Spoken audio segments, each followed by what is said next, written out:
The divorce papers were still warm from the printer when my wife called me burden.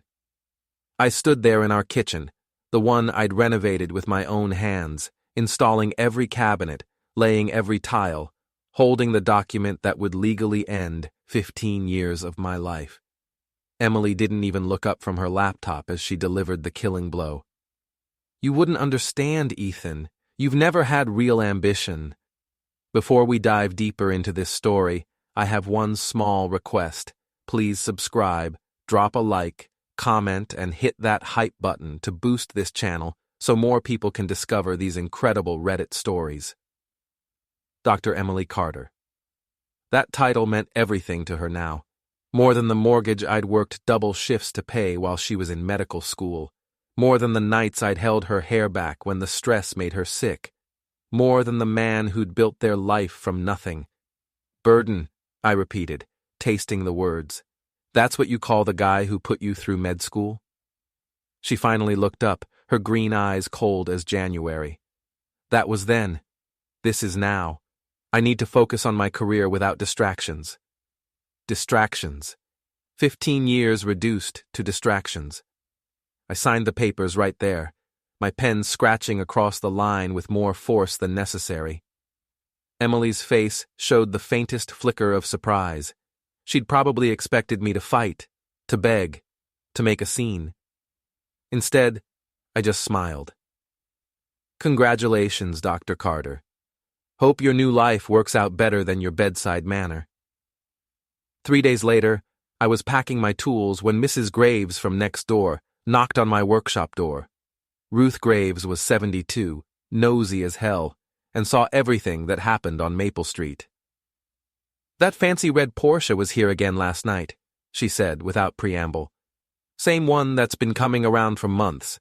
Stays until morning sometimes." I kept loading my toolbox, but my hands slowed. "Red Porsche? Belongs to that doctor from the hospital. Handsome fellow, always in expensive suits. Dr. Price, I think.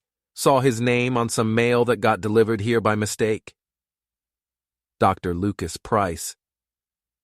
Emily had mentioned him before. The golden boy surgeon, rich family, everything handed to him on a silver platter. The kind of man who'd never worked construction to pay for someone else's dreams. "Thanks for letting me know, Mrs. Graves." She patted my arm with surprising gentleness. "You're a good man, Ethan Carter. Don't let anyone tell you different." That night, I found Emily's burner phone. It was hidden behind her jewelry box, a cheap flip phone that looked absurdly out of place among her expensive things. I shouldn't have looked. The decent thing would have been to walk away, start fresh, let sleeping dogs lie. But I'd never been accused of being decent when it came to unfinished business. The messages painted a picture that made my stomach turn. Not just the affair, though there were plenty of steamy details about late-night consultations and bedside manner. What really got to me were the conversations about money, consulting fees from pharmaceutical companies, gifts that skirted hospital ethics policies, and Emily's friends helping to cover it all up. Miranda Walsh, the hospital's PR director and Emily's best friend since residency. She'd been to our house dozens of times, smiled at me over dinner, asked about my construction business like she actually cared. The messages showed her moving money through discretionary accounts, scheduling business trips that were really romantic getaways. Dr. Samir Patel, Emily's supposed rival for the chief resident position. Turned out they were working together, sharing insider information about hospital politics and donor preferences. Jenna Morrison, a nurse who'd always seemed sweet and professional. The messages revealed she was feeding Emily information about other doctors' patients, helping her look good by comparison. They'd all been laughing at me. The blue-collar husband who didn't understand the sophisticated world of medicine. The burden holding back their brilliant Emily. I took pictures of everything, then put the phone back exactly where I'd found it. The next morning, I loaded my truck and drove away from the house I'd built with my own hands. Emily was already at the hospital, probably telling her friends how relieved she was to finally be free of her burden. She had no idea that her burden was just getting started. 3 years later, I got the call that would change everything. "Boss, you're not gonna believe this," Tommy Kowalski said, his thick Boston accent crackling through my phone. Tommy was my foreman, built like a brick shithouse and twice as reliable. "Remember that hospital renovation contract we bid on? The big one?" I was sitting in my office. A real office now with glass walls and a view of downtown. Carter Construction had grown from a one-man operation to a 30-employee firm specializing in medical facilities. Turned out there was good money in understanding how buildings worked, especially when most doctors couldn't tell a load-bearing wall from a coat rack. The Memorial Hospital job? What about it? We got it. All of it. Main renovation, new surgical wing, parking structure. 18 months, $12 million. I leaned back in my chair, staring out at the city skyline. Somewhere out there, Dr. Emily Carter was probably finishing her morning rounds, secure in her position as chief resident. She'd made the local news twice in the past year, once for a complicated surgery, once for her work on hospital efficiency improvements. "Boss, you still there?" "Yeah, Tommy, I'm here. When do we start?" "Site meetings tomorrow at 9. They want to meet with the owner personally. Some bigwig doctor's gonna walk us through the requirements." The universe, it seemed, had a sense of humor. The next morning, I put on my best suit, not the cheap ones I used to wear to Emily's hospital functions, but a real suit that cost more than my first truck. I'd learned a few things about presentation in the past 3 years. Image mattered in the medical world, and I was done being dismissed as just another contractor. Memorial Hospital looked exactly the same as I remembered. Same sterile hallways, same antiseptic smell, same maze of corridors designed by someone who'd never actually had to find their way around in an emergency. I checked in at the main desk and waited. "Mr. Carter?" I turned around and came face to face with my past. Dr. Samir Patel looked older than I remembered, more confident. He'd gotten the chief resident position after Emily moved to a different department, something about pursuing new opportunities. His handshake was firm, professional. "Dr. Patel, good to see you again." If he remembered me as Emily's ex-husband, he didn't show it. "Thank you for coming. We're very excited about this project.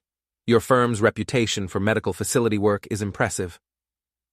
We walked through the hospital, Patel explaining the renovation requirements. New surgical suites, updated electrical systems, expanded parking. It was a massive job, the kind that could set up my company for years. As we turned a corner near the administrative offices, I saw her. Emily looked good. Better than good, actually. Her hair was shorter, more professional. She wore a tailored white coat over an expensive dress, and she moved with the confidence of someone who'd found her place in the world. She was talking to a tall man in surgical scrubs, Dr. Lucas Price, I assumed. Still handsome, still looked like he'd stepped out of a medical drama. They were standing close, her hand on his arm, laughing at something he'd said. Professional colleagues, anyone watching would think. But I knew better. I'd read their messages, seen their secrets. Emily looked up and saw me. For just a moment, her composure cracked. Her smile faltered, her hand dropped from Price's arm, and she took a half-step backward. "Ethan?" Her voice was barely above a whisper. Price looked between us, clearly confused. "You two know each other?" "We used to," I said, extending my hand to him. "Ethan Carter, Carter Construction. We're handling your renovation." Price's handshake was deliberately firm, the kind of alpha male posturing I'd seen 100 times on job sites. "Dr. Lucas Price. I'll be overseeing the surgical suite updates. Looking forward to working with you, Doctor." Emily had recovered her composure. "Ethan's company does excellent work. I'm sure you'll be very satisfied." The conversation was painfully polite, full of subtext and careful words. Price kept glancing between us, trying to figure out the dynamic. Patel checked his watch and suggested we continue the tour. As we walked away, I heard Price ask Emily, "How exactly do you know him?" I didn't hear her answer, but I could guess. Probably something dismissive, reducing our 15 years to a footnote in her success story. That afternoon, I was reviewing blueprints when Tommy knocked on my office door. "Got a minute, boss? Something weird happened at the hospital." Tommy came in and closed the door behind him. Never a good sign. "I was measuring the parking garage, right? Making notes for the expansion. This red Porsche comes flying around the corner, almost takes my head off." I looked up from the plans. "Anyone hurt?" "Nah, but here's the thing. The guy gets out, starts yelling at me about watching where I'm going. Real entitled prick, you know? Anyway, he's wearing scrubs with Dr. Price embroidered on them." "What did you tell him?" Tommy grinned. "Told him to watch his own driving before he killed somebody. But that's not the weird part." After he left, I took a closer look at his car. "Boss, that thing's been modified. Illegal tint, removed emissions equipment, racing exhaust. Half that stuff violates city noise ordinances." I set down my pen. "You're sure?" 20 years in construction, I know vehicle codes. That car's not street legal, not in this state. And if he's parking it on hospital property?" Tommy shrugged. "Might be worth mentioning to hospital administration, you know, safety concerns and all." I smiled for the first time all day. "Tommy, you're a genius." "Just looking out for the job site, boss. Can't have doctors running down the help." That evening, I sat in my apartment, a nice place downtown, nothing fancy but clean and mine, and thought about the day. Seeing Emily again had stirred up feelings I'd thought were buried. Not love exactly, but something more complicated. Unfinished business. She'd looked happy, successful, like she'd gotten everything she wanted when she called me burden and threw me out of her life.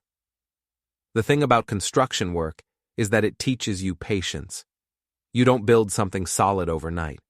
You start with a foundation, add one piece at a time, make sure everything's level and square. Rush the job, and the whole thing comes down. I opened my laptop and started researching hospital ethics policies, contractor obligations, and vehicle regulations. If I was going to build something new, I wanted to make sure it would last.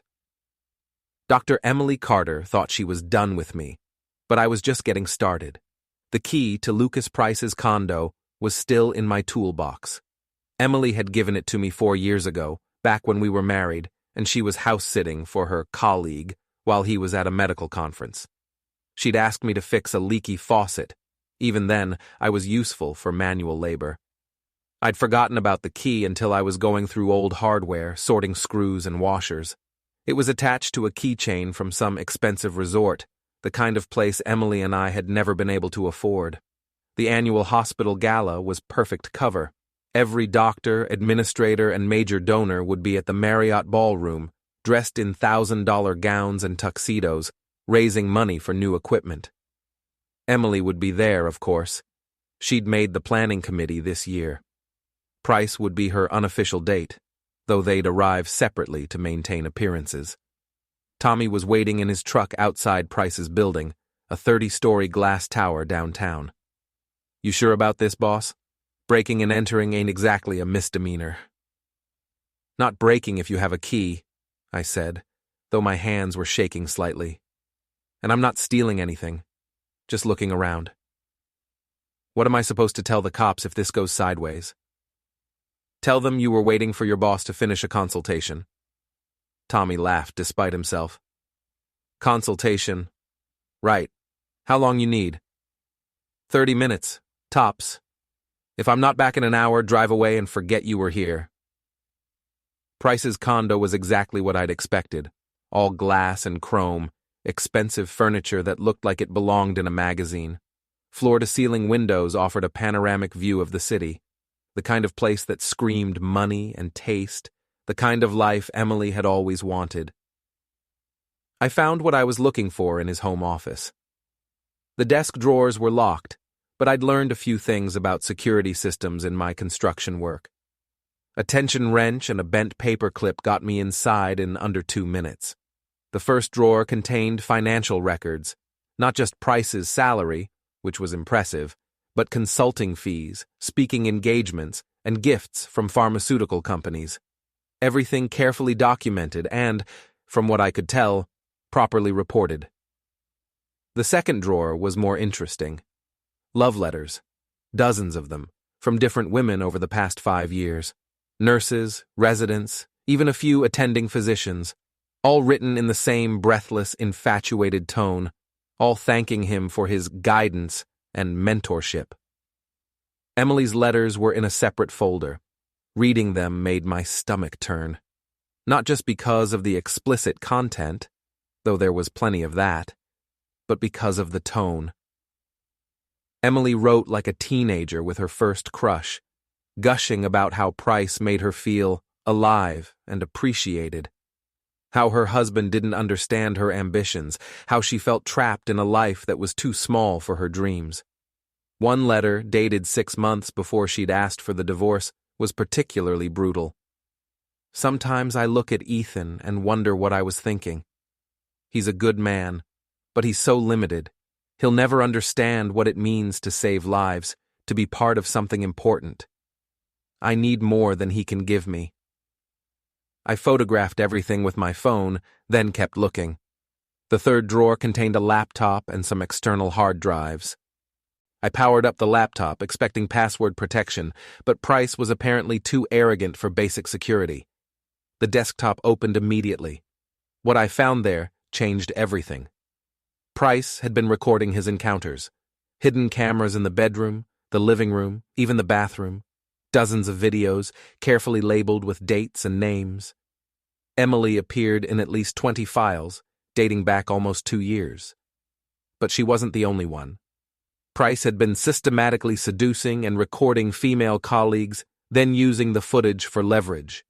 I found email threads where he'd threatened to release videos unless certain doctors withdrew from promotions or transferred to different departments. Dr. Sarah Chen had been forced out of the cardiology program after refusing Price's advances. When she'd filed a complaint, he'd shown her screenshots from videos of other women and suggested her career would benefit from cooperation. Dr. Jennifer Walsh, Miranda's younger sister, I realized, had been pressured into providing inside information about hospital board meetings. The alternative was having intimate videos sent to her fiancé. Emily didn't know she was being recorded. None of them did. I copied everything to a flash drive, then put the laptop back exactly as I'd found it. Price was a predator, and Emily was just his latest victim. But that didn't excuse what she'd done to our marriage, or how she'd enlisted her friends to help cover it up. As I was preparing to leave, I heard a key in the front door. My heart stopped. The gala wasn't supposed to end for another 2 hours. I grabbed my tools and looked for an exit, but the front door was already opening. "Told you we should have stayed," Emily's voice carried from the entryway. "Miranda's going to wonder where we went." "Miranda's too busy schmoozing donors to notice," Price replied. "Besides, I have something to show you." I was trapped in the office with nowhere to hide. The windows didn't open, and the only other exit led back toward the living room. I could hear them moving around, Emily's heels clicking on the hardwood floor. "Lucas, this is beautiful," Emily said.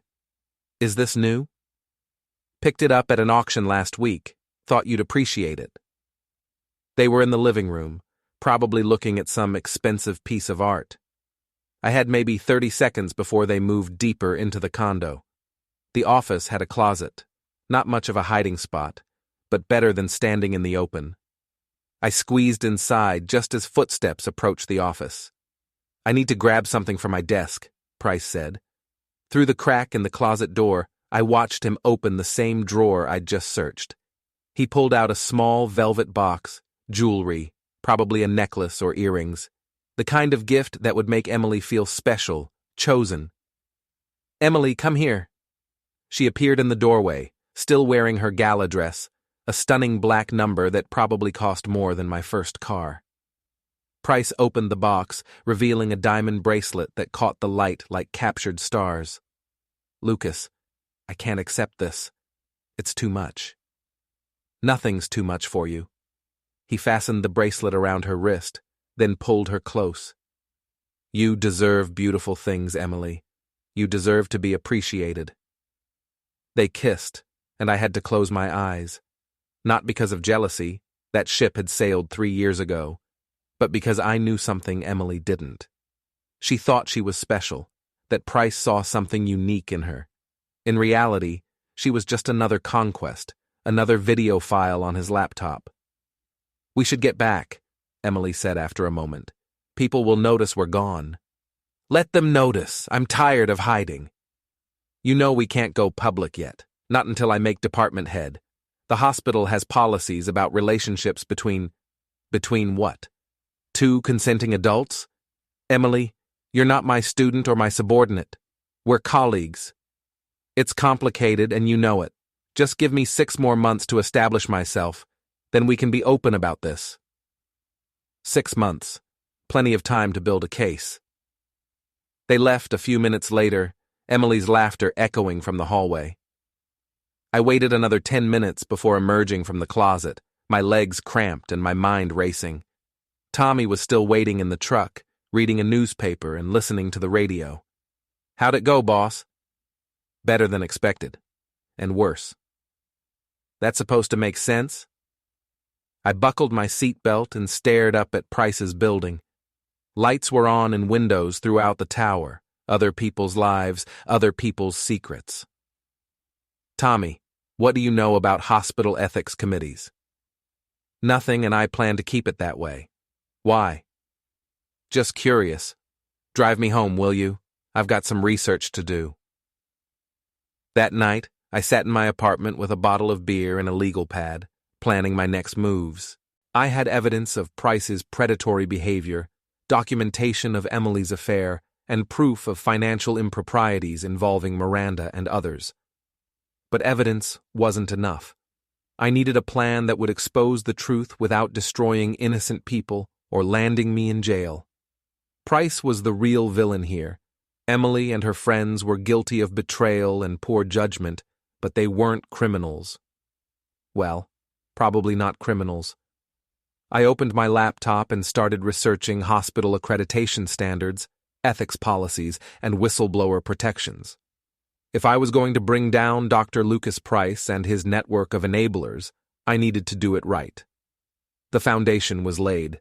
Now it was time to start building. The hospital's monthly Grand Rounds presentation was scheduled for the 3rd Thursday of every month. It was a big deal. Medical staff, administrators, board members, and donors all gathered in the main auditorium to hear presentations on new procedures, research findings, and policy changes.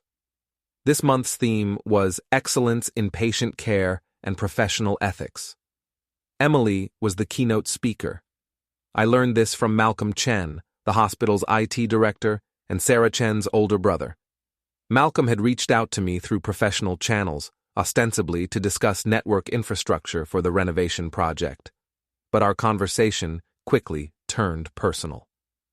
I know what Dr. Price did to my sister, he said over coffee at a downtown cafe. She won't talk about it, but I'm not stupid. Sarah was the top resident in cardiology. Then suddenly she transfers to family medicine in another state. Something happened. Malcolm was thin and intense, with the kind of focused energy that came from spending too much time staring at computer screens. He wore thick glasses and spoke in careful, precise sentences. I can't prove anything, he continued, but if someone had evidence of misconduct, I might be able to help present it through proper channels. What kind of proper channels? Hospital Compliance Office, State Medical Board, Accreditation Committee. Malcolm leaned forward. The Grand Rounds presentations are recorded and archived. They're also broadcast live to other hospitals in the network. If someone wanted to make sure information reached the right people, that would be an effective forum. I sipped my coffee and considered the implications. Hypothetically, what would it take to get something included in a Grand Rounds presentation? Officially, approval from the Medical Education Committee, review by administration, advance notice to all participants. Malcolm smiled thinly. Unofficially, access to the presentation system and about 30 seconds of uninterrupted time. That seems like it could get someone in trouble. Only if they got caught. And only if what they were presenting wasn't in the public interest. Malcolm finished his coffee and stood up. I should get back to work, but if you ever need technical consultation on your renovation project, you have my number.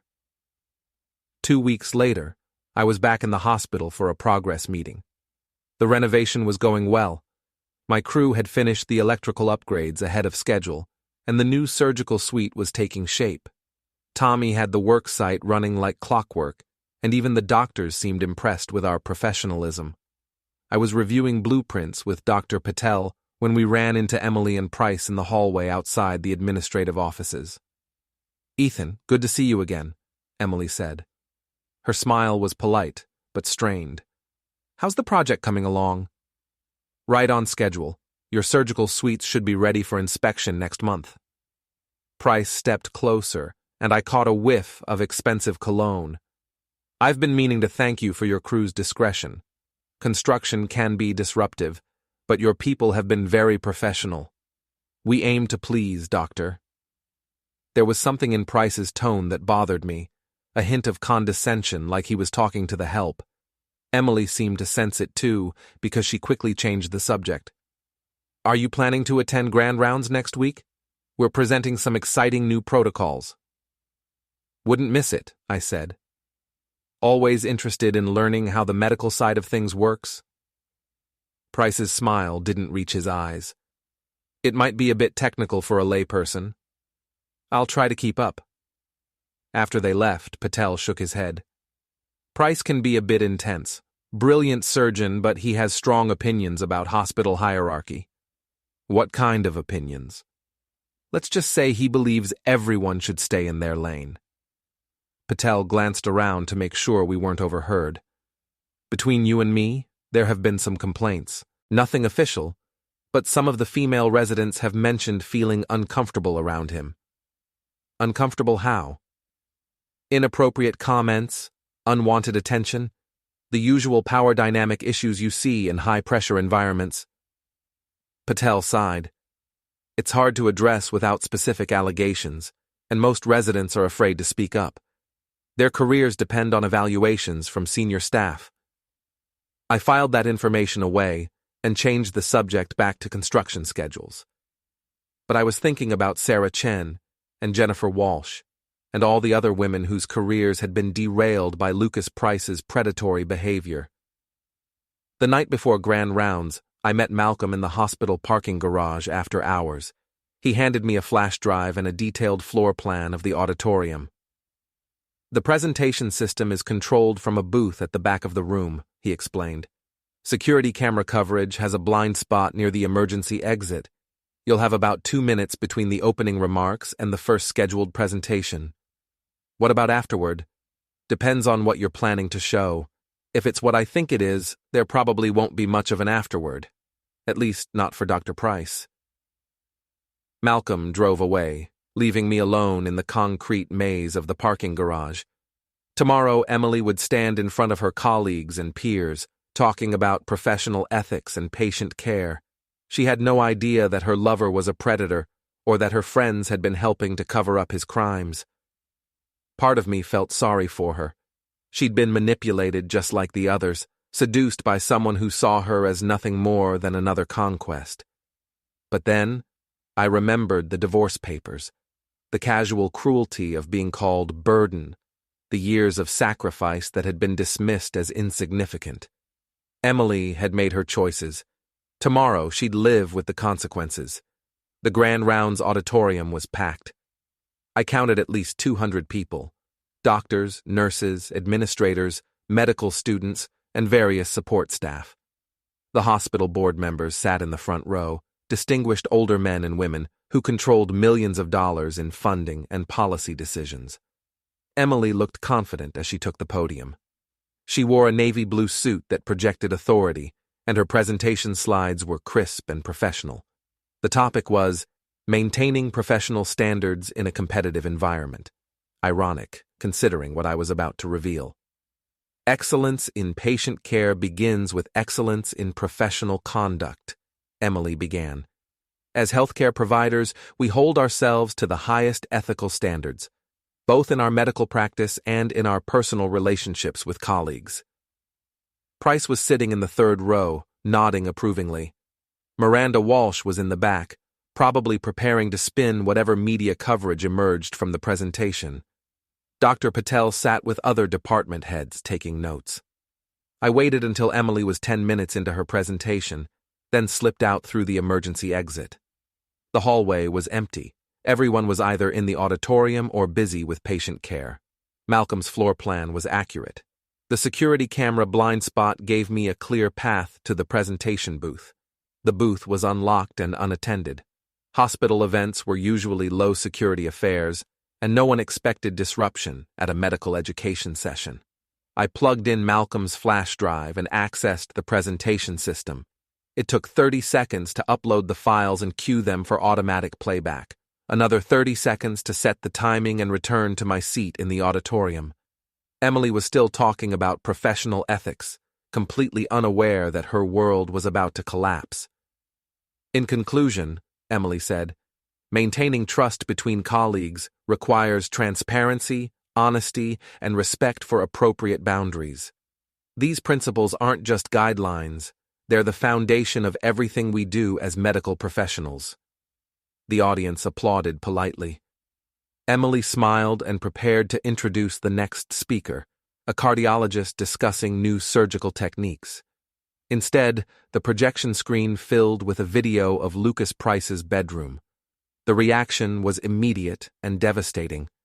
Gasps echoed through the auditorium as the audience realized what they were watching. Emily froze at the podium, her face draining of color as she recognized herself in the video. Price shot to his feet, looking around wildly as if searching for an escape route. But the video was just the beginning. The presentation system cycled through dozens of files, videos, photos, emails, and financial records, Price's systematic seduction and blackmail of female colleagues, Emily's affair and the network of friends who'd helped cover it up, Miranda's financial manipulations and ethics violations, the whole rotten structure laid bare for everyone to see. Board members were on their phones, calling for security and legal counsel. Medical students stared in shock at the destruction of their role models. Nurses whispered among themselves, some nodding grimly as pieces of a long-suspected puzzle finally fell into place. Emily tried to regain control. "There's been some kind of technical malfunction," she said into the microphone, her voice shaking. "If we could please—" "Dr. Carter, step away from the podium." Hospital security had arrived, along with what looked like compliance officers and legal staff. "Dr. Price, we need you to come with us." Price was already moving toward the exit, but Tommy Kowalski blocked his path. My foreman was officially there as part of the construction oversight team, but he'd positioned himself perfectly to prevent any dramatic escapes. "Excuse me," Price said, trying to push past. "Sorry, Doc," Tommy replied. "Safety protocol. Can't have people running around during an emergency." The auditorium was chaos now. Some people were leaving, others were recording everything on their phones, and a few were actually taking notes, as if this were just another medical presentation. Emily stood alone at the podium, abandoned by her allies and exposed before her peers. She looked directly at me for the first time, and I saw the moment she understood. Her eyes widened with recognition and something that might have been respect. She'd underestimated her burden husband, and now she was paying the price. Security escorted both Emily and Price out of the auditorium. Miranda Walsh was arguing with compliance officers, insisting that her financial arrangements were all properly documented and approved. Dr. Patel was already on his phone, probably calling the state medical board. I sat quietly in my seat until the auditorium emptied, then walked out through the main entrance like any other attendee. No one stopped me or asked questions. I was just the contractor after all, invisible infrastructure like the electrical systems and load-bearing walls that kept the whole building standing. Outside, I found Malcolm waiting by his car. "How do you feel?" he asked. I considered the question. Emily's career was probably over. Price would face criminal charges and lose his medical license. Miranda and several others would be under investigation for months. Like I just finished a construction project, I said finally. Tore down something rotten and cleared the ground for something better. Malcolm nodded. My sister called me this morning. She's thinking about coming back to cardiology. Says maybe things are finally changing. We shook hands and went our separate ways. I drove home through the city streets, past the hospital where my ex-wife's career had just imploded, past the construction sites where my crew was building something new and solid. The local news would pick up the story within hours. The medical board investigation would take months. But the important work was already done. Dr. Emily Carter had wanted to be free of burden. Now she was. The story broke on every local news station within 6 hours. Hospital scandal. Secret recordings expose intimate misconduct and ethics violations among medical staff. I watched the coverage from my apartment, drinking coffee and reading online comments. The hospital had issued a terse statement about ongoing investigations and commitment to the highest professional standards. Emily and Price were both suspended pending review. Miranda Walsh had been placed on administrative leave. My phone rang constantly, reporters wanting to know about my connection to the story, lawyers asking about my construction contract, even a few old friends who'd heard my name mentioned in connection with Dr. Emily Carter. I didn't answer any of them. 3 days later, Tommy knocked on my office door with a grim expression. Boss, we got a problem. That Dr. Price guy? He's been calling around asking questions about you, and not the friendly kind. I looked up from my computer, where I'd been reviewing project timelines. What kind of questions? Wants to know where you live, what kind of car you drive, your schedule. Offered one of the subcontractors $500 for information. Tommy sat down heavily. Guy's unhinged. Lost his medical license, facing criminal charges, probably going to lose his fancy condo. He's looking for someone to blame. What did you tell the subcontractor? To keep his mouth shut and call me if Price shows up again. But boss, this guy's got nothing left to lose. That makes him dangerous. I saved my work and closed the laptop. Thanks for the heads up. I'll be careful. You want me to stick around? Extra security? No, but keep your phone on. And Tommy, if anything happens to me, there's an envelope in my desk drawer with copies of everything. Make sure it gets to the FBI. Tommy's face went pale. Jesus, boss, what kind of mess did you step into? The kind that needed cleaning up. That evening, I was leaving my apartment building when Lucas Price stepped out of the shadows in the parking garage. He looked terrible. Unshaven, wearing wrinkled clothes, eyes red-rimmed and wild. His hands were shaking, and I could smell alcohol on his breath from 10 feet away. You destroyed my life, he said, without preamble. I kept my distance, staying near the security camera I knew was mounted above the entrance. You destroyed your own life, Doctor. I just documented it. Bullshit. You broke into my home, stole private files, violated my privacy. Price took a step closer. Do you have any idea what you've done? I had a career, a reputation, a future. Now I'm facing federal charges for wire fraud and intimate coercion. Good. Maybe other women won't have to go through what Sarah Chen did. Sarah Chen? Price laughed bitterly. You think this is about her? She was a mediocre resident who couldn't handle the pressure. I did her a favor by encouraging her to find a different specialty. By blackmailing her with secret recordings? By helping her understand her limitations. Price's voice rose. You have no idea how this business works. Medical careers are built on mentorship, relationships, mutual benefit. Everything I did was consensual. Emily didn't consent to being recorded. Emily got exactly what she wanted. Career advancement, financial support, introduction to the right people. She used me as much as I used her. Price wiped his nose with the back of his hand. The only difference is that I was honest about what I wanted. I started walking toward my truck, but Price moved to block my path. We're not finished talking. Yeah, we are. I pulled out my phone.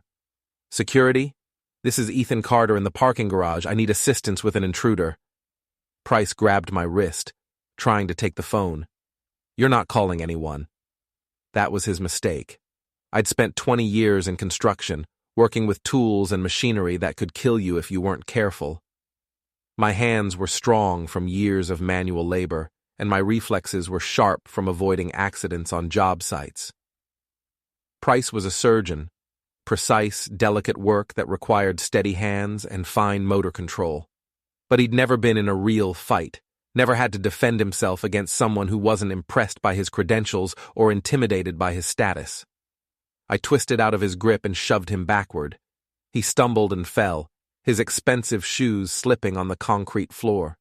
When he tried to get up, I put my boot on his chest and pressed down just hard enough to keep him in place. Listen carefully, Doctor. Your career is over. Your reputation is destroyed. You're facing criminal charges that will probably send you to prison for the next 5 to 10 years. I leaned down so he could see my face clearly. The only question now is whether you're going to accept responsibility for what you did, or whether you're going to keep making things worse for yourself. You can't. I can't what? Defend myself against a drunk who's threatening me in a parking garage? I think the security cameras will tell a different story. Price's eyes darted toward the camera mounted above us.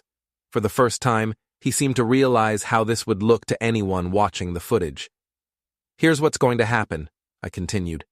You're going to get up, walk away, and never contact me or anyone in my family again. You're going to cooperate with the investigation, plead guilty to whatever charges they file, and serve your time quietly. And maybe, if you're very lucky, you'll get out of prison while you're still young enough to start over. I stepped back and let him get to his feet.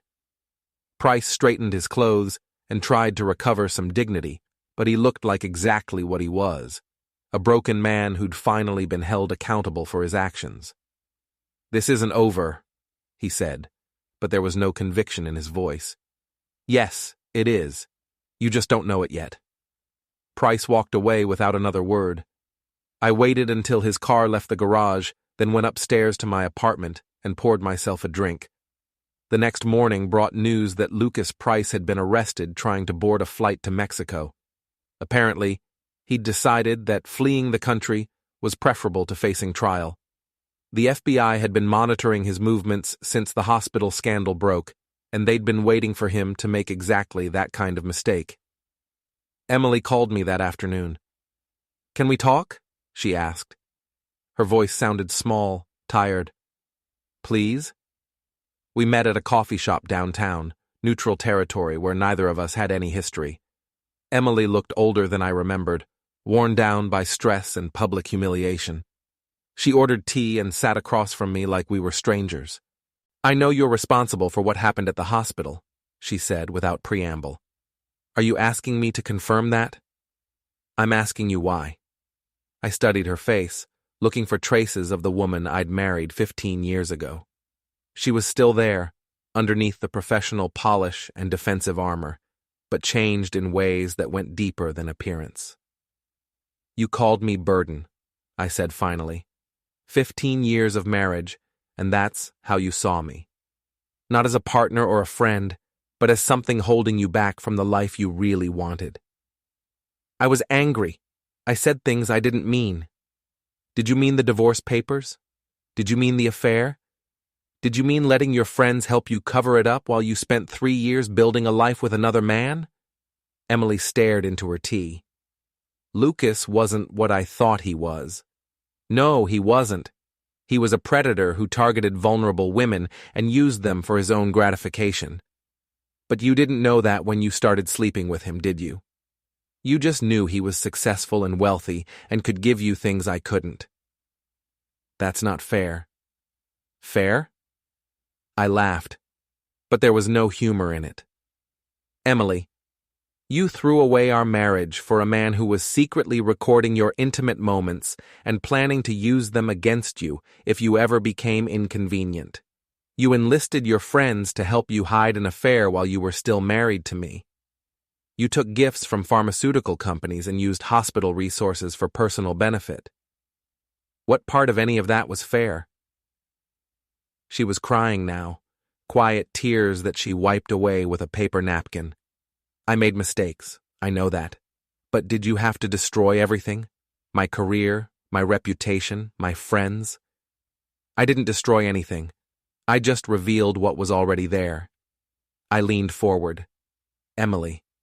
Lucas Price was blackmailing female doctors and using his position to coerce intimate favors. He would have destroyed your career eventually, just like he did to Sarah Chen and Jennifer Walsh and God knows how many others. The only difference is that now everyone knows what kind of man he really was. And what about me? What about my career? What about it? You're a good doctor, Emily. You always were. But you made choices that violated your professional ethics and personal integrity. Those choices had consequences. She nodded slowly, accepting the truth she'd been avoiding. What happens now? That's up to you. You can spend the rest of your life blaming me for exposing your secrets, or you can take responsibility for your actions and figure out how to move forward. The medical board is reviewing my license. I'll probably be suspended for at least a year. Then you'll have time to think about what kind of doctor you want to be when you come back. We sat in silence for a few minutes, two people who'd once shared everything now struggling to find common ground. Finally, Emily finished her tea and stood up. For what it's worth, she said, I'm sorry, not just about the affair, but about how I treated you. You deserved better. Yeah, I did. But I got something better eventually. I got free. She smiled sadly and walked away. I watched through the window as she got into her car and drove off, probably back to the apartment she'd rented after losing the house in our divorce settlement. 6 months later, I read in the medical journal that Dr. Emily Carter had completed a rehabilitation program and been reinstated with probationary status. She was working at a community clinic in a rural area, providing basic health care to underserved populations. Lucas Price had been sentenced to 8 years in federal prison for wire fraud, intimate coercion, and violation of privacy laws. His medical license was permanently revoked, and he'd been ordered to pay restitution to his victims. Miranda Walsh had plea bargained down to administrative violations and community service. She'd lost her job at the hospital but found work with a nonprofit organization focused on healthcare transparency. As for me, Carter Construction had grown into one of the region's most respected medical facility contractors. We'd completed the hospital renovation on time and under budget, earning referrals that kept us busy for the next 2 years. I never married again, but I dated occasionally and maintained friendships with people who valued honesty over convenience. Tommy remained my foreman and closest confidant, though he never asked for details about what had really happened that night in Lucas Price's condo. Sometimes I wondered if I'd done the right thing. Exposing the truth had destroyed lives and careers, broken up families, and caused pain that would last for years. But it had also stopped a predator, protected future victims, and restored some measure of justice to a system that had been corrupted by power and privilege. Emily had called me burden, but in the end, I'd proven that even burden could be useful if applied with enough force at exactly the right moment. The foundation was solid, the structure was sound, and for the first time in years, I was building something that would last.